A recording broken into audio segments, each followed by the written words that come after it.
অন্তর্বর্তী সরকারকে ব্যর্থ হতে দেয়া যাবে না, তারেক রহমান। বিএনপির গণসমাবেশে জনতার ঢল। সারা দেশে সেনাবাহিনীকে 2 মাসের জন্য ম্যাজিস্ট্রেসি ক্ষমতা প্রদান, প্রজ্ঞাপন জারি। হাসিনা সরকারের মন্ত্রী এমপি সহ 37 জন কারাগারে, পলাতক 70 জঙ্গি এখনো অধরা, কারা মহাপরিদর্শক। জুলাই শহীদ স্মৃতি ফাউন্ডেশনে 100 কোটি টাকা অনুদান, আনুষ্ঠানিক কার্যক্রম শুরু।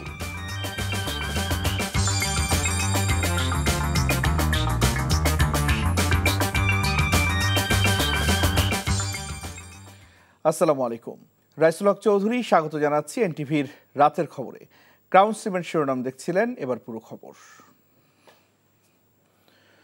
সংস্কারের পথ ধরে দেশ নির্বাচনের রোডম্যাপে উঠবে প্রত্যাশা ব্যক্ত করে বিএনপির ভারপ্রাপ্ত চেয়ারম্যান তারেক রহমান দলের নেতাকর্মীদের ধৈর্য ধরে ভোটের প্রস্তুতি নেওয়ার আহ্বান জানিয়েছেন। বলেছেন, অন্তর্বর্তী সরকারকে ব্যর্থ হতে দেয়া যাবে না। নতুন রাজনৈতিক দল গঠনে বিএনপির আপত্তি নেই উল্লেখ করে তিনি বলেন, জনগণই সিদ্ধান্ত নেবে কারা রাষ্ট্র ক্ষমতায় যাবে। নয়াপল্টনে দলের সমাবেশে ভার্চুয়ালি যুক্ত হয়ে এসব বলেন তারেক রহমান। ইমরুল হাসানের রিপোর্ট। চারিদিকে মানুষ আর মানুষ। বিএনপি নেতাকর্মী আর সমর্থকদের সব স্রোত যেন মঙ্গলবার মিলেছিল নয়াপল্টনে। অন্তর্বর্তীকালীন সরকার ঢাকা মহানগর এবং আশপাশের জেলা থেকে আসা জনতার উপস্থিতিতে লোকে লোকারণ্য হয়ে পড়ে নয়াপল্টন এলাকা। অবশ্যই জনগণের সরকার। একদিকে আরামবাগ, অন্যদিকে কাকরাইল মোড় ছাড়িয়ে যায় জনসমাগম। লাখো মানুষের সমাবেশে লন্ডন থেকে ভার্চুয়ালি যুক্ত হয়ে জুলাই আগস্টের গণ অভ্যুত্থানে ছাত্র জনতার অবদানের কথা তুলে ধরে তারেক রহমান বলেন, তাদেরকে স্মরণে রাখবে বাংলাদেশ। হতাহতদের ক্ষতিপূরণ দিতে সরকারের প্রতি আহ্বান জানান তিনি। বলেন, নির্বাচিত সরকারের হাতে ক্ষমতা হস্তান্তরই অন্তর্বর্তীকালীন সরকারের প্রধান লক্ষ্য হওয়া উচিত। দেশকে নির্বাচনের রোডম্যাপে তুলতে অগ্রাধিকারের ভিত্তিতে সংস্কারের দাবি জানান তারেক রহমান। একটি নির্বাচিত সংসদ এবং সরকার প্রতিষ্ঠায় অন্তর্বর্তীকালীন সরকারের সকল সংস্কার কার্যক্রমের প্রথম এবং প্রধান টার্গেট হওয়া জরুরি। এজন্যই আমরা মনে করি, অগ্রাধিকার ভিত্তিতে নির্বাচন কমিশন, জনপ্রশাসনের সংস্কার এবং আইন শৃঙ্খলা বাহিনীকে সক্ষম এবং উপযুক্ত করে তুলতে হবে। সংস্কার কার্যক্রমের পথ ধরে নির্বাচনী রোড ম্যাপে উঠবে আমাদের প্রিয় বাংলাদেশ। সুতরাং আসুন আমরা সবাই কাজের মাধ্যমে জনগণের বিশ্বাস, জনগণের ভালোবাসা অর্জন করি। জনগণকে সঙ্গে রাখি, জনগণের সঙ্গে থাকি। অন্তর্বর্তীকালীন সরকার ব্যর্থ হলে সকলেই ব্যর্থ হবে, এমন মন্তব্য করে বিএনপির ভারপ্রাপ্ত চেয়ারম্যান বলেন, সরকার যাতে নিজেরাই নিজেদের ব্যর্থতার কারণ না হয় সে বিষয়ে সজাগ থাকতে হবে। এই সরকারের কোনো কোনো কার্যক্রম সকলের কাছে হয়তো সাফল্য হিসাবে বিবেচিত নাও হতে পারে, কিন্তু এটি আমাদের প্রত্যেককে মনে রাখতে হবে, এই সরকারের ব্যর্থতা আমাদের সকলের ব্যর্থতা, বাংলাদেশের পক্ষের গণতান্ত্রিকামী জনগণের ব্যর্থতা। সুতরাং এই অন্তর্বর্তীকালীন সরকারকে কোনোভাবেই ব্যর্থ হতে দেওয়া যাবে না। দেশে বিদেশে থেকে নানা রকমের উস্কানিতেও জনগণ অন্তর্বর্তীকালীন সরকারকে ব্যর্থ হতে দেবে না। জনগণের শাসনের বদলে আওয়ামী লীগ মাফিয়া শাসন কায়েম করেছিল মন্তব্য করে তিনি বলেন, শেখ হাসিনার পালনের মধ্য দিয়ে মাফিয়া তন্ত্রের অবসান হলেও চক্রান্ত থেমে নেই।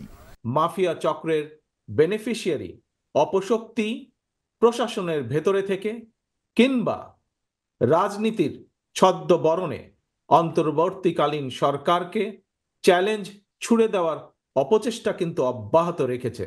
রাজনীতি এবং রাষ্ট্র সংস্কার চলমান প্রক্রিয়া উল্লেখ করে তারেক রহমান বলেন, প্রয়োজনে বিএনপি ঘোষিত 31 দফার প্রস্তাবে পরিবর্তন আনা হবে। নতুন দল গঠনের গুঞ্জন নিয়ে কথা বলেন তিনি। কেউ যদি মনে করেন একটি উন্নত এবং নিরাপদ বাংলাদেশের জন্য আরও নতুন রাজনৈতিক দলের প্রয়োজন রয়েছে, তাতেও দোষের কিছু নেই। কারণ শেষ পর্যন্ত জনগণই চূড়ান্ত সিদ্ধান্ত নেবে। জনগণ কাকে সমর্থন জানাবে কিংবা কাকে সমর্থন দেবে না, এটি তাদেরই চূড়ান্ত বিষয়। এ কারণেই বিএনপি বরাবর জনগণের ভোটের অধিকারের উপর জোর দিয়েছে। তারেক রহমান বলেন, সংস্কার প্রক্রিয়ায় জনগণের অংশগ্রহণ নিশ্চিত করা না গেলে তা ফলপ্রসূ হবে না। প্রয়োজনীয় সংস্কার কাজ দ্রুত শেষ করে আবারও নির্বাচনের রোডম্যাপ ঘোষণার দাবি জানালো বিএনপি। দলটি বলছে, ছাত্র জনতার গণ অভ্যুত্থান তখনই পূর্ণতা পাবে যখন জনগণের ভোটে নির্বাচিত সরকার দায়িত্ব নেবে। Imrul Ahsan, NTV news, Dhaka. ছাত্র জনতার গণ অভ্যুত্থানের মধ্য দিয়ে সুযোগ এসেছে গণতান্ত্রিক রাষ্ট্র প্রতিষ্ঠার। এই সুযোগ হেলায় হারানো যাবে না। নয়াপল্টনের সমাবেশে কথা বলেছেন বিএনপি মহাসচিব মির্জা ফখরুল ইসলাম আলমগীর। দলের কেন্দ্রীয় নেতারা বলেন, শেখ হাসিনা স্বৈরতন্ত্রের কারণে নেতাকর্মীদের বিপদে ফেলে চলে গেছেন। মেজবা হাসানকে সাথে নিয়ে নিয়ামুল আজিজ সাদিকের রিপোর্ট। ছাত্র জনতার বিপ্লবের ১.৫ মাসের মাথায় আন্তর্জাতিক গণতন্ত্র দিবস উপলক্ষে মহাসমাবেশ করে বিএনপি। সকাল থেকে সারা দেশ থেকে নেতাকর্মীরা খণ্ড খণ্ড মিছিল ও জাতীয় পতাকা হাতে এসেছেন নয়াপল্টনে। স্বৈরাচার সরকারের পতনের পর উজ্জীবিত নেতাকর্মীরা। মাত্র ১৫ দিনে ৯০০-র বেশি মানুষকে হত্যার অভিযোগে শেখ হাসিনা ও তার সঙ্গীদের বিচার করার আহ্বান জানিয়ে মির্জা ফখরুল ইসলাম বলেন, প্রশাসনের রন্ধ্রে রন্ধ্রে এখনও ফ্যাসিবাদের প্রেতাত্মা রয়েছে। গণতান্ত্রিক রাষ্ট্র বিনির্মাণে তাই এখন সংস্কারে হাত দিতে হবে। ছাত্র জনতার আত্মত্যাগের মধ্য দিয়ে আমরা একটা সুযোগ পেয়েছি একটা গণতান্ত্রিক রাষ্ট্র প্রতিষ্ঠা করবার। সেই কথাগুলো আমাদের মনে রাখতে হবে। আমরা সেই সুযোগ দিনে হারাই না হারাই। আজকে এমন একটা অবস্থা তৈরি করতে হবে যারা এখানে সত্যিকার অর্থেই গণতন্ত্রের প্রতিষ্ঠা করতে পারে।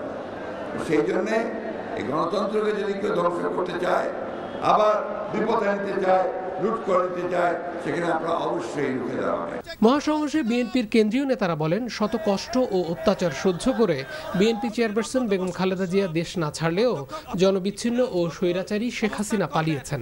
যে অন্যায় অত্যাচার জুলুম বিগত 16 বছর আওয়ামী লীগ করে গিয়েছে, তার প্রতিটি অন্যায়ের বিচার করতে হবে। একজন নেত্রী তার কর্মীদের জন্য দেশে থেকে গেলেন, বিদেশে পালালেন না। দেশনেত্রী বেগম খালেদা জিয়া উনি দেশ ছেড়ে পালান নাই। আরেকজন তথাকথিত নেত্রী যিনি তার নেতা কর্মীদেরকে ফেলে সেই ভারতে গিয়ে আশ্রয় নিয়েছেন। জনগণের অধিকারের এখনো পুরো ফয়সালা হয় নাই। যেটা বলা হয়েছে অধিকার পুনরায় ফেরত দেওয়া হবে, তার মধ্যে প্রধান হচ্ছে জনগণের ভোটের অধিকার। সেই ভোটের অধিকার আমরা ফেরত দিতে চাই। বিএনপির এই সমাবেশ কাকরাইল মোড় থেকে শুরু করে আরামবাগ পর্যন্ত লোকে লোকারণ্য হয়। তৃণমূলের নেতারা মনে করেন, গণতন্ত্রের সুবাতাস বইতে শুরু করলেও এর সুফল পেতে দীর্ঘ পথ পাড়ি দিতে হবে। হত্যা, গুম, গ্রেপ্তার, বাবাকে না পেলে ছেলেকে নিয়ে যেত, ছেলেকে না পেলে মাকে নিয়ে যেত। মুক্তভাবে মানুষ কথা বলবে, শ্বাস নেবে, মানুষ তার নূতন সুন্দর জীবন নিয়ে সমাজে বসবাস করবে। একটি সুন্দর গণতান্ত্রিক বাংলাদেশ আমরা দেখব এই প্রত্যাশা করে। আগামী নির্বাচনের মাধ্যমে একটি সুষ্ঠু, অবাধ, নিরপেক্ষ নির্বাচন এই মধ্যবর্তী সরকার অনুষ্ঠিত করাবে। প্রাথমিক বিজয় অর্জন করেছে, এখনো আমাদের চূড়ান্ত বিজয় জনগণের ভোটের অধিকার এবং মানবাধিকার রক্ষা এখন পর্যন্ত হয় না। নিয়ামুল আজিজ সাদিক, এনটিভি নিউজ, ঢাকা। এদিকে আন্তর্জাতিক গণতন্ত্র দিবস উপলক্ষে ঢাকার বাইরে দেশের সব বিভাগে সমাবেশ ও র্যালি করেছে বিএনপি। প্রতিনিধিদের পাঠানো তথ্য ও ছবিতে রিপোর্টে আরো জানাচ্ছেন হাসান জাবেদ। দলের কেন্দ্রীয় কর্মসূচির অংশ হিসেবে চট্টগ্রাম নগরীর কাজীর দেউরি এলাকায় গণসমাবেশের আয়োজন করে বিএনপি ও সহযোগী সংগঠনগুলো। বিভিন্ন জেলা ও উপজেলা থেকে খণ্ড খণ্ড মিছিল নিয়ে নেতাকর্মীরা সমাবেশে অংশ নেন। এতে প্রধান অতিথি ছিলেন বিএনপির স্থায়ী কমিটির সদস্য সালাউদ্দিন আহমেদ। বরিশালে বিভাগীয় সমাবেশ ও র্যালিতে অংশ নেন বিএনপির হাজার হাজার নেতাকর্মী। নগরীর প্ল্যানেট পার্ক এলাকায় আয়োজিত সমাবেশে বক্তব্য রাখেন দলের স্থায়ী কমিটির সদস্য বেগম সেলিমা রহমান। রংপুরের কালেক্টরেট ঈদগাহ মাঠেও গণসমাবেশ অনুষ্ঠিত হয়। সেখানে প্রধান অতিথি হিসেবে বক্তব্য রাখেন বিএনপির স্থায়ী কমিটির সদস্য অবসরপ্রাপ্ত মেজর হাফিজউদ্দিন আহমেদ। খুলনায়ও বিভাগীয় সমাবেশ করেছে বিএনপি। সমাবেশে স্থায়ী কমিটির সদস্য গয়েশ্বরচন্দ্র রায় বলেন, ছাত্র জনতার বিজয়কে নস্যাৎ করতে একটি চক্র এখনও সক্রিয় রয়েছে। সিলেটে বিভাগীয় সমাবেশে বিএনপির ভাইস চেয়ারম্যান আহমেদ আজম খান বলেন, অন্তর্বর্তী সরকারকে অকুণ্ঠ সমর্থন দিয়ে যাচ্ছে বিএনপি। এদিকে রাজশাহীর আলুপট্টিতে গণসমাবেশ করেছে বিএনপি। ময়মনসিংহ সার্কিট হাউস মাঠে বিশ্ব গণতন্ত্র দিবসের সমাবেশে বিএনপির স্থানীয় এবং কেন্দ্রীয় নেতারা বক্তব্য রাখেন। কুমিল্লার টাউন হল মাঠ থেকে বিএনপির একটি র্যালি বের হয়। পরে একই স্থানে সমাবেশে বক্তব্য রাখেন দলের ভাইস চেয়ারম্যান মোহাম্মদ শাহজাহান। আর ফরিদপুরের বিশাল সমাবেশে বিএনপির কেন্দ্রীয় নেতা বরকতুল্লাহ বুলু বক্তব্য রাখেন। Hasan Jabed, NTV news, Dhaka. সারা দেশে বাংলাদেশ সেনাবাহিনীকে বিশেষ নির্বাহী ম্যাজিস্ট্রেটের ক্ষমতা দিয়েছে সরকার। সেনাবাহিনীর কমিশনপ্রাপ্ত কর্মকর্তাদের এই ক্ষমতা দেওয়া হয়েছে। সন্ধ্যায় জনপ্রশাসন মন্ত্রণালয়ের প্রজ্ঞাপনে জানানো হয়, এই সিদ্ধান্ত আজ থেকে কার্যকর হয়েছে এবং আগামী 60 দিন অর্থাৎ 2 মাসের জন্য তা বলবৎ থাকবে। কোটা সংস্কার আন্দোলন ঘিরে ঢাকাসহ সারা দেশে সংঘর্ষ ছড়িয়ে পড়লে গত 19 জুলাই দিবাগত রাতে সারা দেশে সেনাবাহিনী মোতায়েন ও কারফিউ জারি করেছিল তৎকালীন সরকার। এরপর ছাত্র জনতার অভ্যুত্থানে 5 আগস্ট আওয়ামী লীগ সরকারের পতন হয়। এরপর নোবেল বিজয়ী অর্থনীতিবিদ ডক্টর মোহাম্মদ ইউনূসের নেতৃত্বে অন্তর্বর্তী সরকার গঠিত হয়। বিদ্যমান পরিস্থিতিতে এখনও সারা দেশে সেনাবাহিনী মোতায়েন রয়েছে।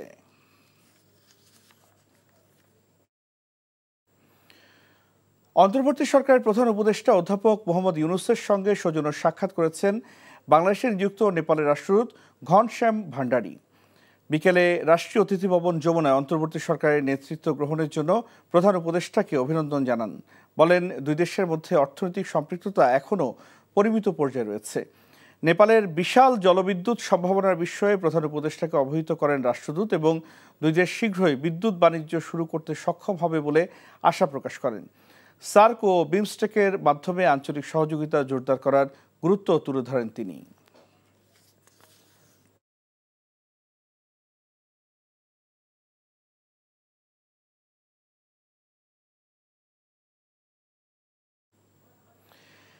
ব্যাংক খাতে তারল্য সংকট কাটাতে বিশ্বব্যাংকের কাছে ঋণ সহায়তা চাওয়া হয়েছে জানিয়ে অর্থ উপদেষ্টা ডক্টর সালেউদ্দিন আহমেদ বলেছেন, আর্থিক খাত সংস্কার ও বাজেট সহায়তা হিসেবে সংস্থাটি সহায়তা করবে।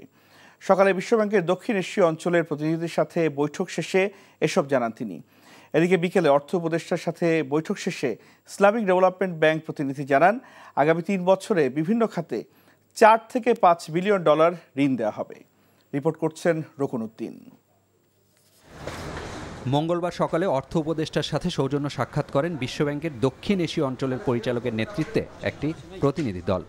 এ সময় বাংলাদেশের জন্য যে $1 বিলিয়ন ঋণ ডিসেম্বরে বিশ্বব্যাংকের বোর্ড সভায় অনুমোদন পাওয়ার কথা তা নিয়ে আলোচনা হয়। অর্থ ছাড়ের ক্ষেত্রে যে শর্ত দেওয়া হয়েছে তা কঠিন নয় বলে সাংবাদিকদের সাথে আলাপকালে জানান অর্থ উপদেষ্টা। আমাদের কতগুলো অ্যাকশন নিতে হবে, তাই না? এবং যেগুলো আমরা বলছি এটা বাস্তবায়নযোগ্য যেন হয়, এমন দেবে না যে আমরা এটা বাস্তবায়ন করতে পারবো না। আমাদের রিফর্মগুলির জন্য সহায়তা দরকার, আমাদের একটা বাজেট সাপোর্ট দরকার ইমিডিয়েটলি। তারপর আমাদের কত ডেভেলপমেন্ট প্রজেক্ট আছে। ওয়ার্ল্ড ব্যাংক কিন্তু সবচেয়ে বহুজাতিক মাল্টিল্যাটারাল ইস্যুর মধ্যে সবচেয়ে বিগেস্ট ওনার আমাদের। অতএব তাদের সে সাহায্য দরকার, টেকনিক্যাল অ্যাসিস্ট্যান্ট, আর্থিক সাহায্য। আমাদের লিকুইডিটি সাপোর্টের ব্যাপারে কথা বলেছি, ওগুলো ওরা দিতে সম্মত হয়েছে। আর বিকেলে সচিবালয়ে অর্থ উপদেষ্টার সাথে সৌজন্য সাক্ষাৎ করেন ইসলামিক ডেভেলপমেন্ট ব্যাংক IDBর আঞ্চলিক প্রধান। আলোচনা হয় দেশের অবকাঠামোগত উন্নয়নে আরও ঋণ দেয়া সহ চলমান আর্থিক সহায়তা অব্যাহত রাখার বিষয়ে। জ্বালানি তেল কিনতে সহযোগিতা, জলবায়ু পরিবর্তনের বিরূপ প্রভাব মোকাবেলা, অবকাঠামো উন্নয়ন সহ বিভিন্ন ক্ষেত্রে $4 থেকে $5 বিলিয়ন ঋণ সহায়তা দিবে IDB। 2026 সাল পর্যন্ত অর্থাৎ আগামী 3 বছরে এই অর্থ ছাড় করা হবে। আগে থেকেই বাংলাদেশকে যে সহযোগিতা করা হতো তাও অব্যাহত থাকবে। সাম্প্রতিক বন্যায় ক্ষতিগ্রস্ত অবকাঠামো উন্নয়ন সহ সাইক্লোন সেন্টার নির্মাণ করতে ইসলামিক ডেভেলপমেন্ট ব্যাংক সহযোগিতা করবে বলেও জানান অর্থ উপদেষ্টা। রকুনউদ্দিন, এনটিভি নিউজ, ঢাকা। শ্রম ও কর্মসংস্থান উপদেষ্টা আসিফ মাহমুদ বলেছেন, জনগণ শুধু নির্বাচন ও ক্ষমতার পালাবদলের জন্য গণ অভ্যুত্থানে অংশ নেয়নি, ফ্যাসিবাদী ব্যবস্থার বিলুপ্তির জন্য আন্দোলন করেছিল। জনগণের সমর্থনে সেই সংস্কার কাজ চলছে জানিয়ে তিনি বলেন, সংস্কার শেষে নির্বাচন দিয়ে ক্ষমতা হস্তান্তর করা হবে। দুপুরে রাজশাহীতে জাতীয় পেশাগত স্বাস্থ্য নিরাপত্তা বিষয়ক গবেষণা এবং প্রশিক্ষণ ইনস্টিটিউটের উদ্বোধন অনুষ্ঠান শেষে সাংবাদিকদের তিনি একথা বলেন। উপদেষ্টা বলেন, বিভিন্ন রাজনৈতিক দলগুলোর সাথে বৈঠক হচ্ছে, তাদের সাথে যোগাযোগ হচ্ছে যেন কোনো ভুল বোঝাবুঝির সৃষ্টি না হয়। আসিফ মাহমুদ বলেন, ছাত্রদের দ্বারা রাজনৈতিক দল গঠনের ব্যাপারে গুজব ছড়ানো হচ্ছে। রাজনৈতিক দল গঠনের ব্যাপারে তাদের কোনো আগ্রহ নেই বলেও জানান তিনি। বলেন, তাদের প্রত্যেকের নিজস্ব পেশা আছে, রাষ্ট্রীয় এই দায়িত্ব শেষে সকলে যার যার কাজে ফিরে যাবেন। জনগণ তো নির্বাচনের জন্য কিংবা ক্ষমতার পালাবদলের জন্য অভ্যুত্থানে আসেনি। যদি আসতো সেটা 7ই জানুয়ারির নির্বাচনের আগেই আসতো বলে আমি মনে করি। তো এই অভ্যুত্থান হয়েছে স্পষ্টভাবেই ফ্যাসিবাদী ব্যবস্থার বিলোপের মধ্য দিয়ে জন্য। আমরা যদি যেই ব্যবস্থাটা বিদ্যমান আছে এটার সংস্কার না করে দিয়ে যেতে পারি, আমরা মনে করি যে সরকারি ক্ষমতায় আসুক, যে কোনো রাজনৈতিক সরকার, এই অটোক্রেটিক একটা সিস্টেমের মধ্যে সে নিজেও অটোক্রেটিক হয়ে উঠতে বাধ্য হবে। তো সে কারণে আমরা মনে করি এই সংস্কারটা অত্যাবশ্যকীয়। হত্যা মামলা ৭১-এ ঘাতক দালাল নির্মূল কমিটির উপদেষ্টা মণ্ডলীর সভাপতি শাহরিয়ার কবির, সাংবাদিক মোজাম্মেল বাবু ও শ্যামল দত্তকে 7 দিনের রিমান্ড দিয়েছে আদালত। রাজধানীর রমনা এলাকায় 18 জুলাই বৈষম্য বিরোধী ছাত্র আন্দোলনে গুলিবিদ্ধ হন লিজা আক্তার। পরে 22 জুলাই মারা যান তিনি। সেই ঘটনায় দায়ের করা হত্যা মামলায় ৭১ টেলিভিশনের বহিষ্কৃত প্রধান সম্পাদক মোজাম্মেল বাবু, ভোরের কাগজের সম্পাদক শ্যামল দত্ত এবং ৭১-এর ঘাতক দালাল নির্মূল কমিটির সভাপতি শাহরিয়ার কবিরকে গ্রেপ্তার দেখিয়ে আদালতে হাজির করে পুলিশ। জিজ্ঞাসাবাদের জন্য 10 দিনের রিমান্ড চাওয়া হয়। শুনানি শেষে প্রত্যেকের 7 দিন করে রিমান্ড মঞ্জুর করে আদালত। এর আগে সোমবার রাতে শাহরিয়ার কবিরকে বনানীর বাসভবন থেকে গ্রেপ্তার করা হয়। আর রোববার রাতে ময়মনসিংহ সীমান্ত হয়ে ভারত পালিয়ে যাবার পথে সাংবাদিক মোজাম্মেল বাবু ও শ্যামল দত্তকে আটক করে পুলিশ।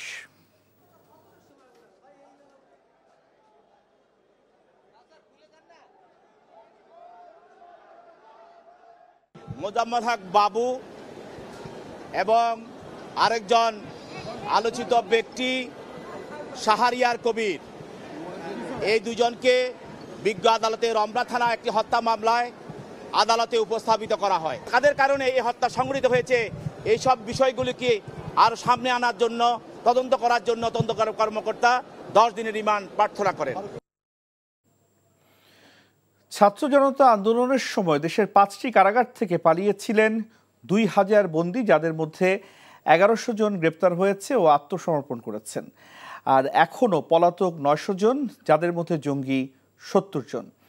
বিকেলে কারা অধিদপ্তরে ব্রিফিংয়ে কারা মহাপরিদর্শক ব্রিগেডিয়ার জেনারেল সৈয়দ মোহাম্মদ মোতাহার হোসেন জানান, 5 আগস্টের পর গ্রেপ্তার 37 সাবেক এমপি মন্ত্রীর মধ্যে বিশেষ সুবিধা বা ডিভিশন পেয়েছেন 9 জন।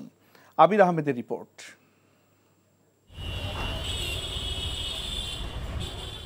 ছাত্র জনতার অভ্যুত্থানের সুযোগে দেশের 11টি কারাগারে হামলা হয়, লুট করা হয় অস্ত্র। অনেক কারাগার থেকে বন্দীরা পালিয়ে যান। কারাগারের নিরাপত্তা নিয়ে ব্রিফিংয়ে কারা মহাপরিদর্শক জানান, ছাত্র জনতা আন্দোলনে জড়িত থাকার অভিযোগে গ্রেপ্তার হয়েছিল 15,000, যাদের সবাই জামিনে মুক্তি পেয়েছেন। কারাগারে হামলার ঘটনায় লুটকৃত 94টি অস্ত্রের মধ্যে উদ্ধার হয়েছে 65টি।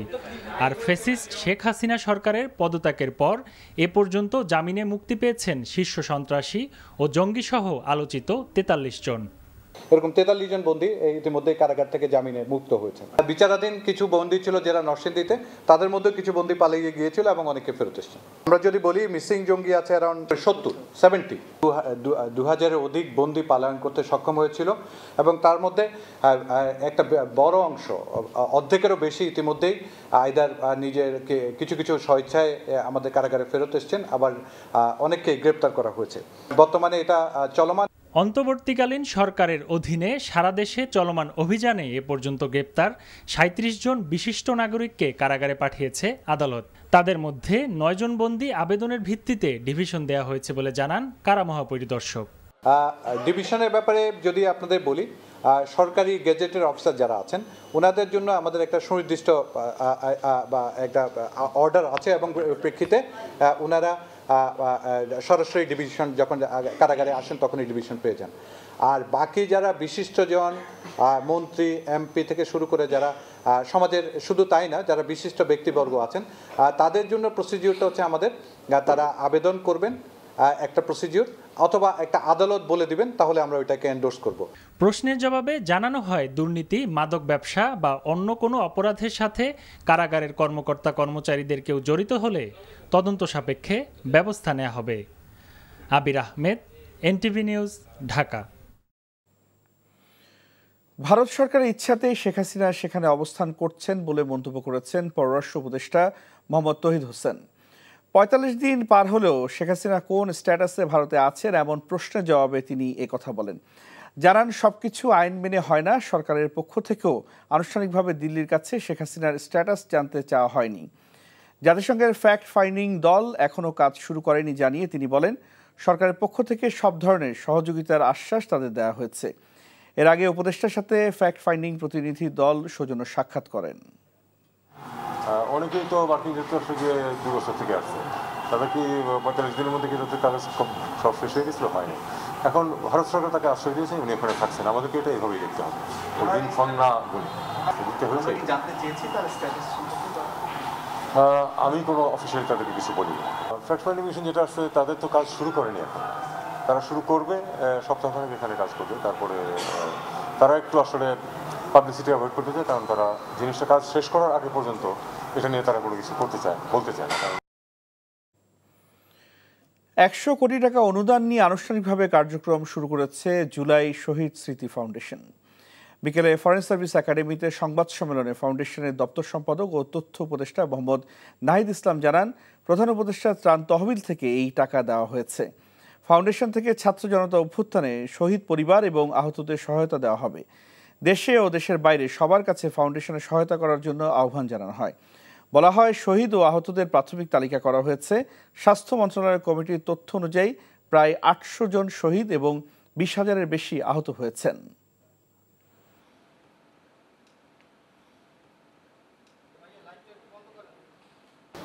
বর্তমানে যারা আহত অবস্থায় আছেন হাসপাতালে এবং বা যারা আর্থিক সংকটে ভুগছেন বা শহীদ পরিবার যারা আর্থিক সংকটে ভুগছেন, তাদেরকে জরুরি একটি আর্থিক সহায়তা দিবে এই শহীদ স্মৃতি ফাউন্ডেশন। এবং পরবর্তীতে এককালীন একটি ভাতা, এককালীন একটি গ্র্যান্ট দেওয়া হবে এবং মাসিক একটি ভাতার ব্যবস্থা করা হবে। আপনাদের দান আমাদের ফাউন্ডেশনের জন্য খুবই গুরুত্বপূর্ণ, কারণ যারা ইতিমধ্যে আহত অবস্থায় আছে, যারা ক্রিটিক্যাল অবস্থায় আছে, তাদের চিকিৎসাটা খুব দ্রুত শুরু করা আমাদের জন্য খুবই ইম্পর্টেন্ট। মাদকের গডফাদারদের ধরে আইনের আওতায় আনার নির্দেশ দিয়েছেন স্বরাষ্ট্র উপদেষ্টা জাহাঙ্গীর আলম চৌধুরী। সকালে রাজধানীর সেগুনবাগিচায় মাদকদ্রব্য নিয়ন্ত্রণ অধিদপ্তরে মত বিনিময় সভায় তিনি আরও বলেন, শুধু বাহক নয়, মাদকের সঙ্গে জড়িত বড় বড় গডফাদারদের ধরতে হবে। চলমান যৌথ অভিযানে এই কার্যক্রম জোরদার করতে হবে এবং দৈনিক অগ্রগতির রিপোর্ট প্রদান করতে হবে। এ বিষয়ে সাফল্যের উপর নির্ভর করে অধিদপ্তরের পারফরমেন্স মূল্যায়ন করা হবে। দুর্নীতি না কমাতে পারলে এই সরকারের সাফল্য আসবে না বলে মন্তব্য করেন উপদেষ্টা।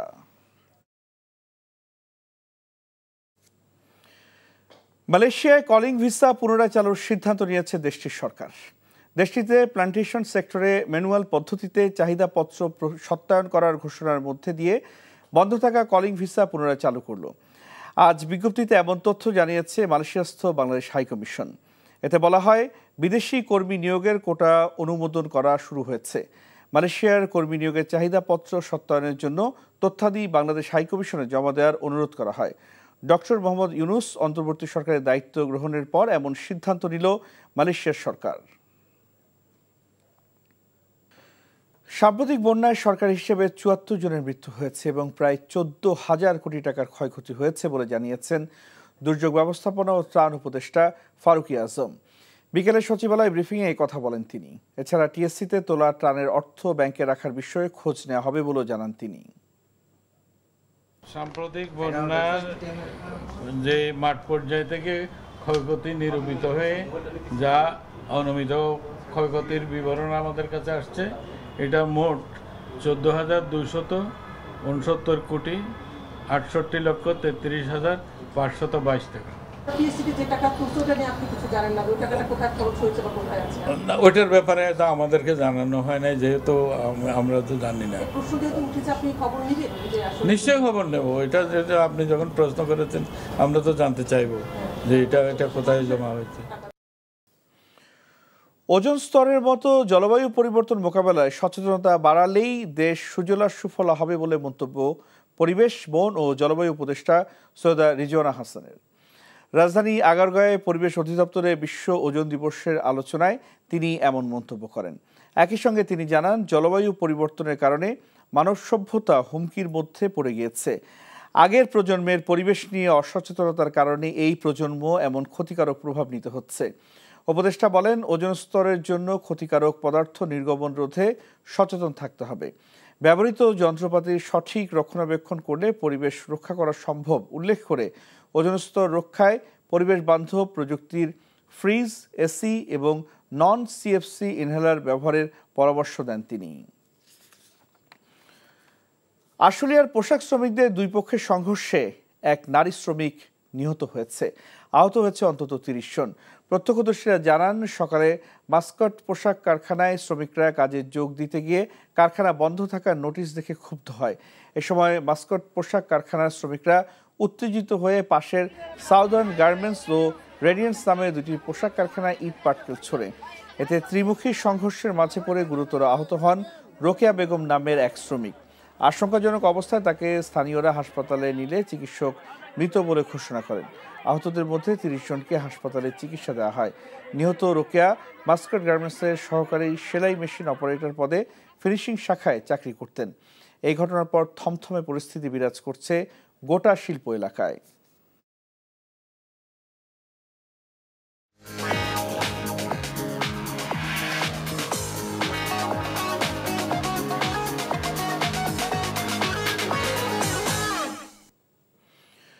নগদ নিবেদিত অর্থনীতির খবর। রাজনৈতিক চাপে সরকারি কর্মকর্তারা সঠিক তথ্য দিতে অসহায় ছিলেন বলেই তারা বাধ্য হয়ে সরকারি প্রাক্কলন করতেন বলে জানিয়েছেন শ্বেতপত্র প্রণয়ন কমিটির প্রধান ডক্টর দেবপ্রিয় ভট্টাচার্য। এই জন্য বর্তমানে যে এই সুযোগ এসেছে তা কাজে লাগাতে সরকারি প্রতিষ্ঠানগুলোকে আহ্বান জানান তিনি। রাজধানী শেরেবাংলা নগরের পরিকল্পনা কমিশনের 24টি সংস্থার সাথে বৈঠক শেষে তিনি এসব কথা বলেন। জিডিপি, জাতীয় আয়, মূল্যস্ফীতি এবং এডিপির প্রাক্কলনের বস্তুগত ভিত্তি অত্যন্ত দুর্বল ছিল। মূল্যস্ফীতির সব ধরনের চুক্তি ও জাতীয় আয়ের তথ্য বিশেষভাবে খতিয়ে দেখা হবে বলেও জানান শ্বেতপত্র প্রণয়ন কমিটির প্রধান দেবপ্রিয় ভট্টাচার্য। 24টি প্রতিষ্ঠানের সাথে মিটিং করেছে। আমরা মোটা দাগে আইডেন্টিফাই করছি যে যেই সমস্ত প্রাক্কলনগুলো করা হয় সেই প্রাক্কলনগুলোর বস্তুগত ভিত্তি অত্যন্ত দুর্বল।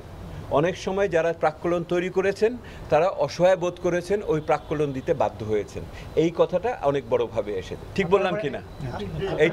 এইটা একটা ওনাদের অসহায়ত্বটা ওনারা আজকে বলেছেন। এখনও ঝুলেই আছে চট্টগ্রাম চ্যালেঞ্জার্সের বিপিএলে খেলার সম্ভাবনা। আজ দিনভর বিসিবি কার্যালয়ে বিপিএলে দল নিতে ইচ্ছুক মালিকপক্ষরা বোর্ড পরিচালকদের সঙ্গে বৈঠক করলেও আসন্ন আসরে কোন দলগুলো টুর্নামেন্টে অংশগ্রহণ করবে তা নিয়ে এখনও নিশ্চিত কোনো বার্তা দেয়নি বিসিবি। নিলয় মজুমদারের রিপোর্ট। দিনভর বিসিবিতে বৈঠকের পর বৈঠক হয়েছে বোর্ড প্রধানের সঙ্গে পুরনো ফ্র্যাঞ্চাইজি চট্টগ্রাম চ্যালেঞ্জার্স, নতুন দুই দল রাজশাহী ও নোয়াখালী দলের। গত আসরগুলোতে অংশ নেওয়া চট্টগ্রাম চ্যালেঞ্জার্স এবারও প্রতিযোগিতায় ফ্র্যাঞ্চাইজ চালিয়ে নেওয়ার ব্যাপারে আগ্রহী। একটা সাকসেসফুল মিটিং হলো প্রেসিডেন্টের সাথে। President was very kind enough to host us. Successful discussion সামনের বিপিএল নিয়ে। রাজশাহীর সত্ত্ব নিতে আগ্রহী ভ্যালেন্টাইন গ্রুপ। লম্বা সময় পরিচালকদের সঙ্গে বৈঠক করেছেন তারা। বৈঠক শেষে তারা জানিয়েছেন এবারে টুর্নামেন্টে দল পাওয়া নিয়ে নিশ্চিত তারা। তবে এই বিষয়ে ক্যামেরার সামনে মুখ খুলতে রাজি হয়নি ভ্যালেন্টাইন গ্রুপ। আগ্রহী মালিক পক্ষের সংখ্যা বেশি থাকায় এ বিষয়ে কোনো আনুষ্ঠানিক তথ্য দেননি বিসিবির সভাপতি ও প্রধান নির্বাহী। তবে চট্টগ্রাম চ্যালেঞ্জার্সের আসরে থাকা অনেকটাই ক্ষীণ। রংপুর রাইডার্স অনিশ্চয়তা কাটিয়ে সামনের আসরে অংশ নিতে যাচ্ছে এমন পূর্বাভাসও আছে। Niloy Majumdar, NTV news, Dhaka. খবর শেষ করছি, যাবার আগে ক্রাউন সিমেন্ট শিরোনামগুলো আরেকবার। অন্তর্বর্তী সরকারকে ব্যর্থ হতে দেওয়া যাবে না, তারেক রহমান। বিএনপির গণসমাবেশে জনতার ঢল। সারা দেশে সেনাবাহিনীকে 2 মাসের জন্য ম্যাজিস্ট্রেসি ক্ষমতা প্রদান, প্রজ্ঞাপন জারি। হাসিনা সরকারের মন্ত্রী এমপি সহ 37 জন কারাগারে, পলাতক 70 জঙ্গি এখনো অধরা, কারা মহাপরিদর্শক। জুলাই শহীদ স্মৃতি ফাউন্ডেশনে 100 কোটি টাকা অনুদান, আনুষ্ঠানিক কার্যক্রম শুরু।